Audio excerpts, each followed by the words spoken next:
Kanji used to be a normal child with normal goals and ambitions, who used to spend his time playing outside and having fun, but one day his sister contracted cancer and ended up being hospitalized because of this.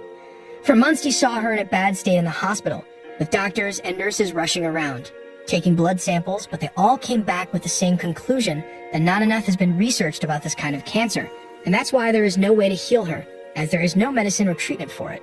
Because of this unfortunate state of medical science in his country, his sister ended up paying the price and wasn't able to survive. Ever since that day, he was completely changed, as instead of playing games and wanting to make friends, he got obsessed with medicine and vowed to himself that he would become the greatest pharmacist and find a cure for cancer. Several years have passed and he ended up completing his PhD at a very young age, becoming a well-known scientist in his field. But he would still stay in the laboratory, writing research articles, hardly sleeping or eating anything, and completely ruining his health in this way. One day, after one such hard-working day, he decides to take a small 40-minute nap, but he never wakes up from the nap and ends up dying from exhaustion. He ends up getting transported to another world, where, when he opens his eyes, he sees a small girl in front of him. He wakes up and looks around to find himself in a totally different environment. He goes over to watch outside the window, but realizes that he is still very weak. The girl screams at him to stay in bed, as according to her, he ended up getting struck by lightning and was in a small coma. He immediately realizes that he must have died from all the overexertion and has now been teleported to another world. He tells the girl that he seemed to have lost a bunch of memories, so she brings out a mirror for him to look at himself. He's in the body of a young blonde boy named Pharma, who seems to be from a very rich aristocratic family. The girl introduces herself as Lot, who is supposed to be her attendant. He asks her whether she could remove her bandages, as his body seems to be tingling, and she immediately goes off to get some warm water. They start removing his bandages when she spots a design on his right arm and immediately starts looking at it. The design seems to have been made in the shape of lightning, and she immediately starts praying in front of it, claiming it to be the sign of the god of medicine. When he tells her that he doesn't know what she is talking about, she becomes horrified, telling him that the god of medicine is the god that their family worships.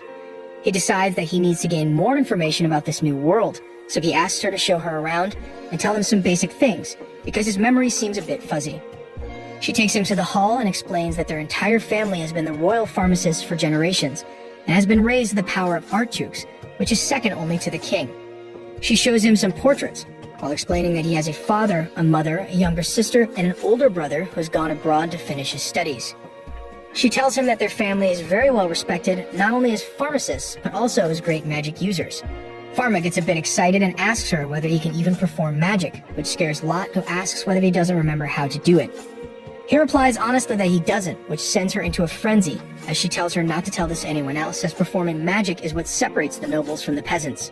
She tells him that he used to be a water magic user and was very good at it, before telling him to try and remember how to do magic.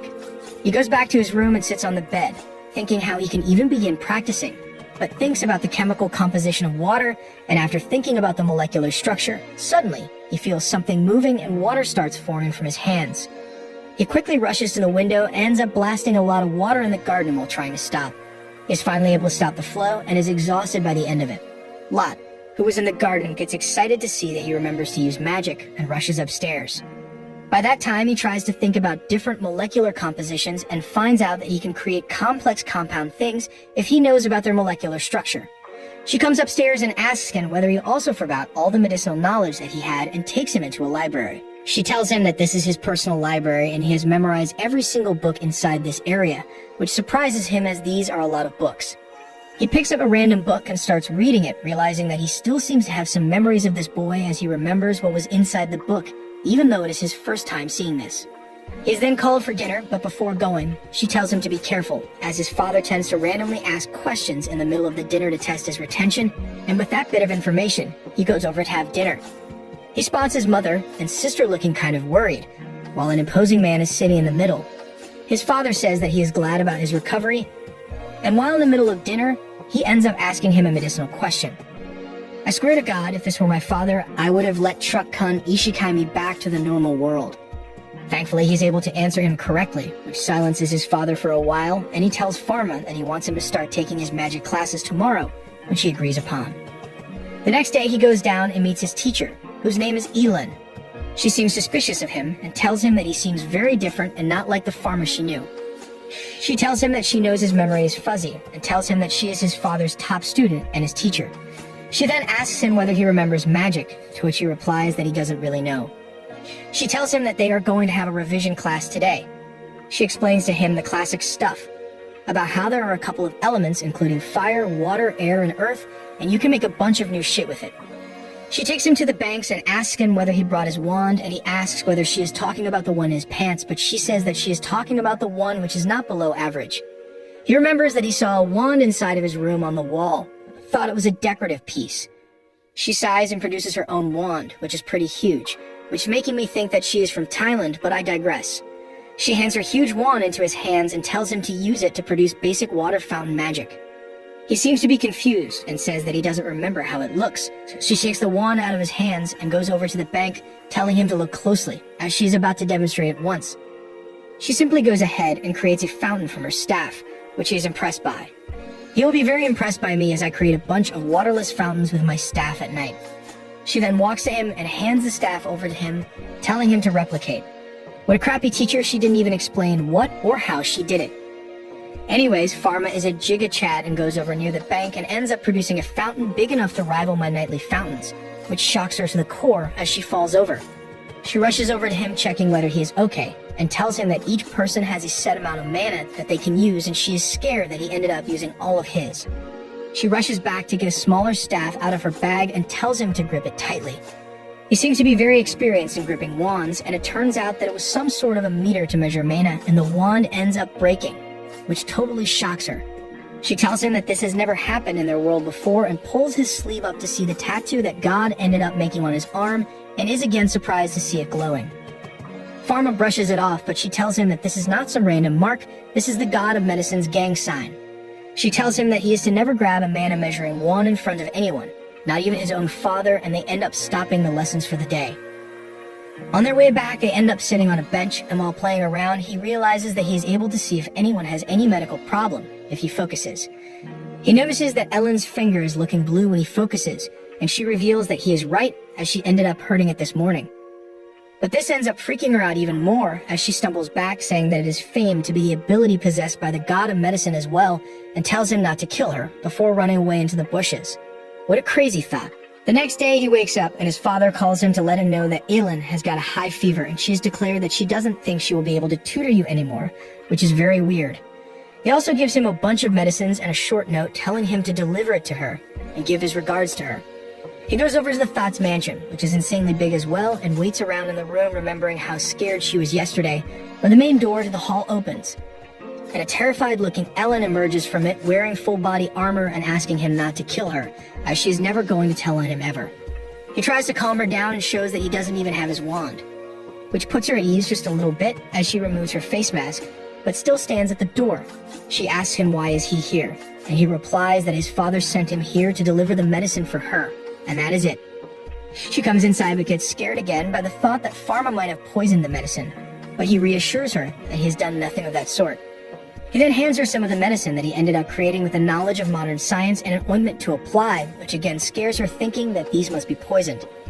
He tells her that he has no intentions of harming her so she can be at ease, and tells her that he still wants her to be his tutor. She retorts by saying that he doesn't even need to learn anything, as he is literally the reincarnation of the God of Medicine himself, but he tells her that he still wants her. She immediately bows down and tells him that if that is what God wishes, that she will follow. He honestly tells her that he has no idea about magic in this world, and that he doesn't think that he is God. He walks up to her and tells her that he needs her help, as the entire library has no material on magic, as it is filled with medicinal books, and even if he has some extra magical abilities, he has no idea how to harness and control them, so she should teach him how to do it. He then hands her a bunch of pretty-looking flowers, telling her that if she doesn't become his tutor, he will take his flowers back and then leaves her place. The next day, while wandering around in the garden, he is approached by Ellen, who is again clad in armor, but seems more relaxed. She tells him that his magic is too strong and she needs to take precautions till she knows he can handle it safely. She thanks him for his medication and claims that even his dad's medications never work this fast, and his medicines seem more like a miracle. She also tells him that she has decided to tutor him, and tells him that they are going to an abandoned island because if anything goes wrong, it won't harm anyone. They reach the island, where they spend the entire day training and learning new magic spells and even mixing up different elements. She tells him that he is learning surprisingly quickly and should master these spells in no time before returning back to the mainland. After that, he sits around in the staircase, watching his servants like a total creep, but seems to also be taking notes. He keeps using his magic eye ability and notes down all the ailments of his servants, as well as what this ability can and cannot do. Finally, after looking at every servant, he ends up looking at Lot, and it turns out she is also having problems with dry skin on her hands that is developing scabs. He ends up going to his room, where he ends up creating a medicine for Lot's hands by using his modern knowledge of medical science. He creates a bunch of modern compounds and procures excellent modern medicine by using them. He then goes over and hands it over to Lot, telling her that this medicine should heal her hands, who is overjoyed to the point where she gets teary-eyed and asks whether she could share this with the other servants and her mom as well. He tells her that she doesn't have to worry, as he has created a bunch of different medicines after looking at people's symptoms, and goes with her to hand them over to each servant, who is overjoyed to the point where he doesn't understand why they are so happy. Lot looks at him and replies that this is because none of them have ever received medicine from them before. This confuses him, but she explains that there is a big divide between the nobles and the peasants, where peasants are not treated by nobles, and even if they were, the fee would be so high that they would never be able to pay it. This saddens him, and he pledges that he will make medicine accessible to the common people as well. The next day, he is called by his dad in the morning, and he goes inside the dining area to find his mom and his dad sitting around the table looking gloomy. He asks what's up, and they reply that his sister Blan has contracted chicken pox. He seems to be confused, as on Earth it isn't supposed to be a very deadly disease, but it turns out that here is very dangerous. He tells him that no one is allowed to go inside her room for 3 weeks, apart from some servants, just like what happened 4 years ago, when Pharma ended up getting chicken pox. He tells him that he will keep that in mind and returns back to his room, where he starts thinking about the chemical composition of the drugs he has to make. He is not sure whether he would be able to create such a complex medicine, but after countless tries, he ends up succeeding and sneaks his way into her sister's bedroom, which seems to be pretty sick. She tells him that he is not supposed to be here, but he tells her to shut up, as he has some crack for her. She refuses to eat pills because they are bitter, so he forces it down her gullet by hiding them in some macarons. After having the meds, she ends up asking him where he learned to make them, as their father said that there is no cure for this disease yet, but he ends up making an excuse about how he found it in a book that their dad hasn't read yet and tells her to keep it a secret. The next day, he goes over to her sister's room as her father inspects her, surprised as to how and why it got cured so quickly. Later in the evening, Pharma spends his time working on developing a simple microscope, but his father calls and tells him that he has been called by the royal capital for a visit. He seems to be really worried and starts coughing himself while trying to cover it up. Pharma suspects that his dad has some kind of lung problems as well, but hopes that his father has enough medicinal knowledge to treat on his own. His father tells him that this royal summon is directly from the queen, and that he cannot disclose the details to him yet, but he wants him to be there as his assistant, so he can learn how to deal with these problems and learn about the other nobles. They both take a carriage and after a while reach the royal capital, which seems to be bustling with people. They go directly inside the palace, where they meet up with a long-haired guide who greets them both and takes them inside a huge chamber filled with people who look worried. His dad asks what's the current condition of the queen, to which the ponytail guy responds negatively, but claiming that her condition seems to be beyond medicine. They go near the queen's bed and bow down, after which the queen reveals herself, looking like she already has one of her legs in the coffin. His dad goes over to the queen and starts taking her pulse before asking Pharma to bring over his bag, after which he takes her blood sample and performs some magical examinations. After that, they move over to the window, where they start looking at the queen's horoscope to decide whether she's going to live or die. Wow, what an amazing doctor. They check the stars, shake their heads as they realize that the stars aren't aligning, and talk amongst themselves about how there's no way to save the queen and that she's going to die by tomorrow. His father goes over to the queen again and asks him to follow with some of the chemical from his bag, and Pharma realizes that he's trying to get the queen high on crack so she can be happy one last time before she dies. The queen straightforwardly asks him whether she's going to live, and he replies that the medicine is really strong and it should work, as he starts letting the queen take a fat rip from the ancient bomb. Pharma turns around as he starts hearing the court people begin to discuss how they are going to perform the funeral, and he realizes that this is just a big ritual for euthanasia, and his father is just trying to ease the queen's way to death. Pharma feels bad and starts thinking that he should do something, and uses his special ability to check what exactly is causing the queen problems, and is able to find out that the problem is in her lungs, and it could be either cancer or tuberculosis. After careful consideration of her symptoms, he is able to narrow it down to AIDS and realizes that in this time period, this disease was incurable, but with future medicine he can cure the disease. Suddenly, the door opens and a little shit runs into the room crying and goes to the queen, telling her that he doesn't want her to die, and asking her never to leave him. She looks extremely sad, and that is when Pharma decides that he can't let her die. He moves forward, bowing in front of her, and asks for her permission to treat her ailment with a new medicine that he developed. All the court people immediately gasp at this, as his own father walks by his side and asks him about this nonsense. Pharma still claims that he can treat the queen, to which his dad scolds him not to speak if he doesn't know what he is dealing with, but the queen stops him, telling him that she will let Pharma try what he wants because he is the only one who is not trying to get her high. He thanks her and rushes out of the court and closes himself inside of a room and jams the door with his ice magic. He starts getting his stuff out of his bag when his father arrives and starts banging on the door, ordering him to open it this very instant, but he tries to concentrate and begins thinking about the compound that he will need to create the medicine. This would be a very complicated one, so he draws the chemical nature of the compound before imagining it and synthesizing it. Before he can do that, however, his father breaks through the door with his own magic and tells him to stop this foolishness. He tells Pharma that the disease is incurable, and he is just going to create more problems and pain for the queen.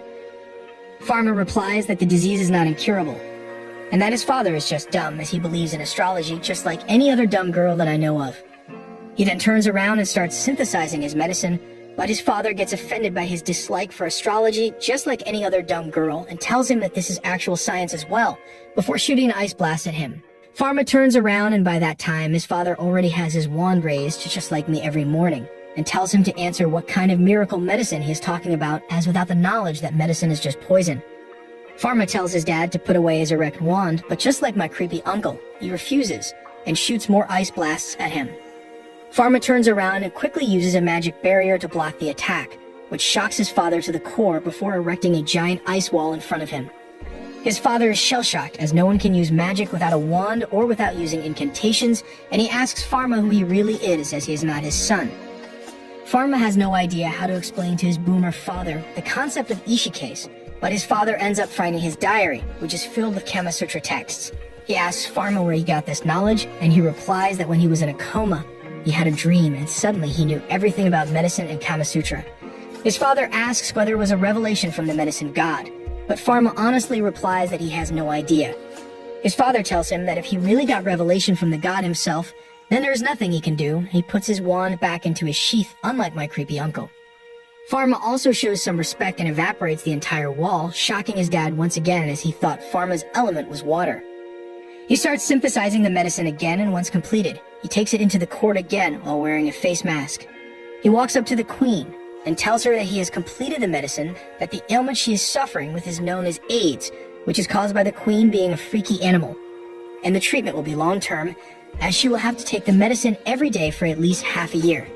Before giving her the medicine, however, he walks over and shows her the bacteria in her blood through high makeshift microscope and explains the entire concept of bacteria and other pathogens to her.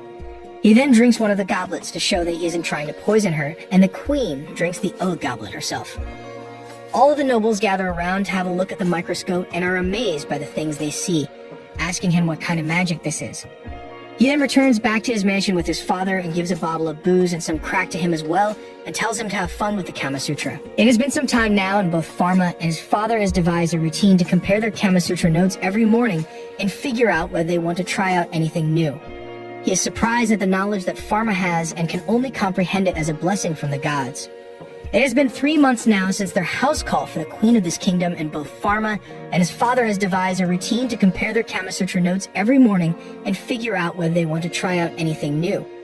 He is surprised at the knowledge of different positions that Pharma has and can only comprehend it as a blessing from the gods. His father also tells him that he was recently approached by people from a medical college who wanted us to reveal the way to create these drugs, but Pharma immediately refuses, saying that as of now only he can create the blue meth. His father tells him that he doesn't need to worry, as he told the medical college people that they can never create the drugs, and he wants to monopolize the market by selling these drugs and being the sole producer. Pharma looks at his dad and tells him that his actual intentions are to release the recipe of this drug to the public so that the cure of AIDS can be made at every pharmaceutical shop, but the problem is that he is using his special abilities to create these drugs. His father gets serious, however, and tells him that now he is in the eyes of a lot of people, not only from the pharmaceutical sector, but also from the sects that hate the queen and should be very careful moving forward. He tells Pharma that he suspects someone intentionally facilitated the outbreak of AIDS inside of the royal palace, meaning that the queen got freaky with an enemy, which is very harem. Pharma, however, tells him that AIDS doesn't have any outright symptoms in the beginning, and whoever gave her the disease most probably doesn't know that he has it himself. His father is surprised at this piece of trivia and asks him whether the god himself gave him a lecture about AIDS, but Pharma just replies that he uses the knowledge from the Kama Sutra in practice unlike his loser dad, before piecing out saying that he's going to clap the queen's cheeks and he will be back later. He visits the palace, and while waiting outside the door of the queen's chambers, he is approached by a young guy who is the attendant of Queen's failed abortion, and he asks Pharma whether there is anything that he would want from the queen. Pharma seems to be confused, but the guy tells him that he ended up curing the queen's illness, so obviously she's going to give him a reward, but Pharma says that he hasn't thought about anything, and if they talk about his passion, then he would only want to open a pharmacy and sells as much crack as he wants to people. The door opens and he enters inside the room to do his regular checkup on the queen. He notes down any new symptoms and alters her dosage before telling her that her recovery seems to be going good, and in a couple months' time, she should be perfectly fine. The queen laughs and tells him that she can't wait to get freaky again. The Pharma clamors her by saying that she needs to abstain for at least a couple of months, or else the disease might end up recovering from its final stage. The queen seems to be taken aback by this piece of information, but promises that she will try to control herself as much as possible. The queen starts telling him that ever since she got inflicted with AIDS, her social status has plummeted massively, and no one respects her anymore. Pharma says that's what you get for being an easy ride, but then consoles her by saying that no matter what someone else says, she will always be needed by her son, who will always respect her. That's the biggest lie I have ever heard. He also says that a lot of simps also adore her, and will keep worshipping her till the day she dies. This makes the attention-seeking wench very happy, and she dismisses Pharma for the time being to flick her bean in peace. The next day, both he and his father are called to the royal court, and they both are totally pimped out.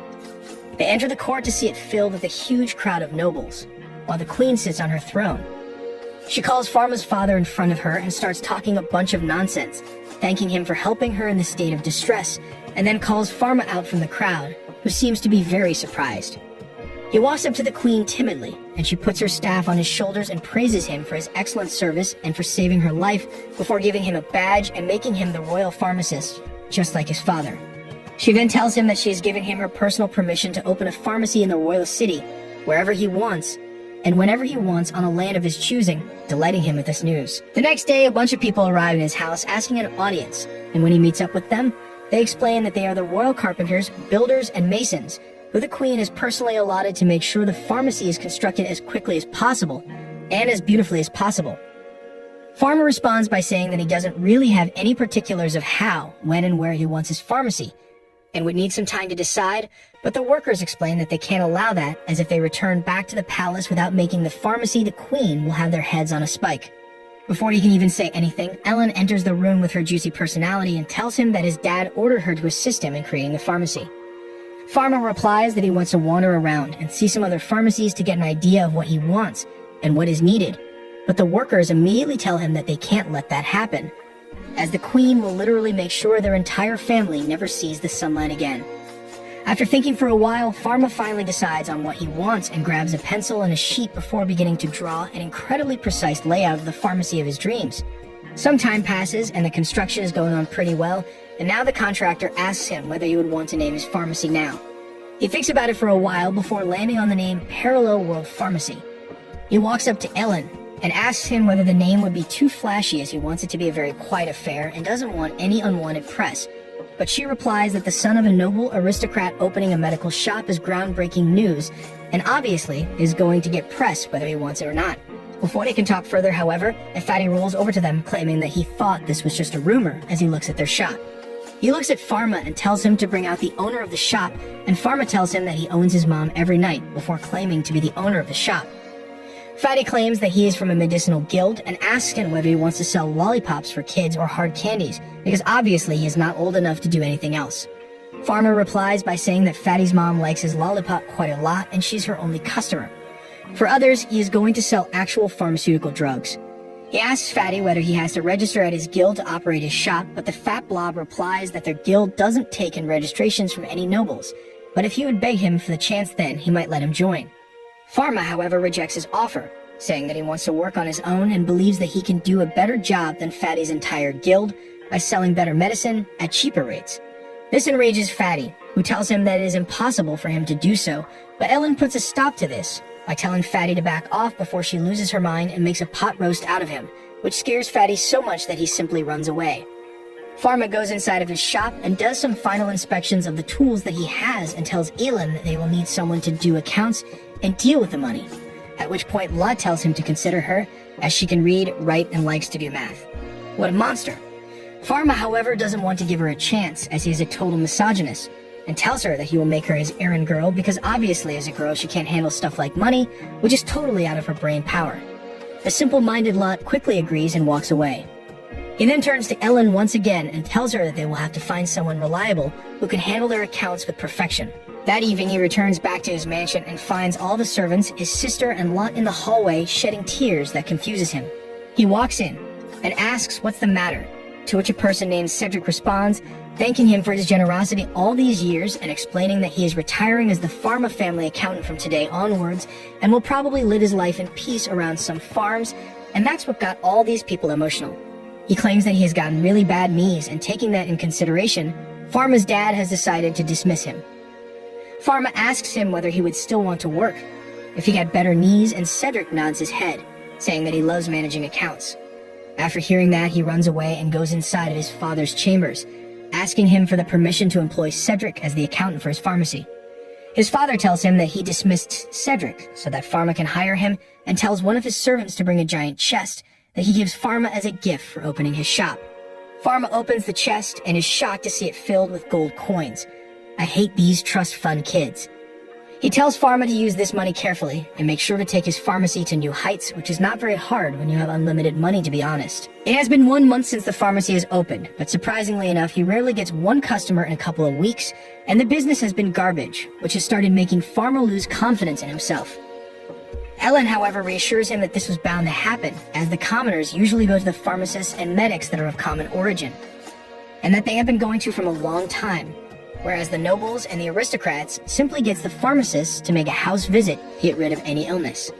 He takes a big sigh as he has no idea why would people not try the new pharmacy once at least, but just then, Lot enters the room with a bunch of papers in her hand and claims that she went over the entire town and conducted a survey on common people about their perception of the new pharmacy, and she finally has the results. She starts listing the problems that people listed, with the first one being that there is an imperial seal on the door, which means that this pharmacy is answerable to no one but the queen, which is generally reserved for extremely high-ranking nobles. The second one being the presence of scary-looking guards posted outside the pharmacy that are important to protect the storefront but scare commoners away because of their chilly attitudes. What do these people want? Teletubbies to guard the store? The next problem is that they don't know what to wear inside such a fancy store, which is the most middle-class thing that I have heard in a while. The next one being that they are scared of using the wrong etiquettes in front of a noble. The next problem being that people just assume that the prices for the medicine are going to be really high, even though they are cheaper than the competition. And the final problem being that they don't trust a child owner, which is very fair, to be honest. They decide to brainstorm about these problems later, and thankfully this day one customer arrives who turns out to be an old sailor, who wants some pills to reduce nausea. He gets the pills, drinks some water, and starts leaving, promising to be a returning customer, when Pharma stops him and gives him some vitamin C pills, claiming that sailors are very prone to gonorrhea, and this pill will help them defend against this problem. The old man, however, seems to be taken aback and refuses the pill, before making the excuse that someone is waiting outside for him. Pharma ends up following him and finds out that the old man is talking in a very hushed-up voice to two other suited-up men, but before he can investigate further, he is intercepted by his mom and dad, who are wearing a mask, which I have seen very often on a certain website. He takes them both inside of the shop and tells them to keep their fetishes inside of their bed chambers, but his dad simply tells him to shut up and asks him to give them the tour of the shop. Pharma takes them to the different floors of the shop, first showing the main floor area, where he's going to sell his medicine. The second area is the room for patients to rest and even has isolation cells for deranged people like me. After that, he shows them the bathroom and the kitchen before taking them to his personal lab, where he develops new methods to create crack. After the tour is over, they sit down on the couch and he explains how the customer traffic is pretty low, and the mother suggests him to start creating skincare cosmetics and sell it to the nobles and the aristocrats, which will boost his popularity amongst both nobles and the commoners. He thanks his mother because that is genuinely the best idea she has had so far, but his father becomes the buzzkill and tells him not to produce the white powder. Pharma seems to be confused, but his father reveals that he has noticed that women who use this white powder on their skin to make themselves look fairer end up contracting more diseases than those who don't consume this powder. Apart from that, the life expectancy also seems to get reduced if one uses this powder. He suddenly realizes that his dad is talking about the heavy metals that used to be present in the beauty products earlier, but are banned in the modern world. He promises his dad that he will make better products, but before he can talk more, a young man enters the room looking really terrified as he asks Pharma if he is the pharmacist over here, as her mistress has collapsed inside of the carriage. Pharma immediately runs off behind him and reaches the carriage to find a young noblewoman looking very weak and pale.